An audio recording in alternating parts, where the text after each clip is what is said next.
Hello everyone! It's weekends and free time ko nga kaya samahan niyo akong mag-pack ng orders from my recent closet decluttering. Ito nga yung mga damit na hindi ko na ginagamit pero sobrang maganda pa kaya naman nag-post tayo sa Facebook para mabenta.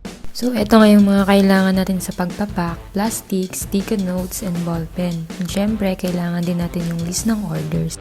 Ayan, inisa-isa ko nga lang na i-check yung mga damit na na-mine na, tapos lagay lang natin sa plastic and then lista natin kung kaninong order at syempre kung magkano at kung saan i-deliver or kung ipipick up nila.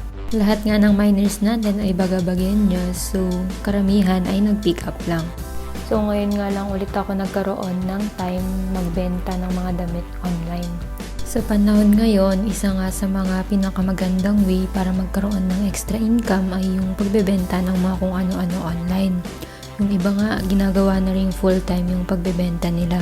Kasi karamihan ngayon sa online na rin bumibili.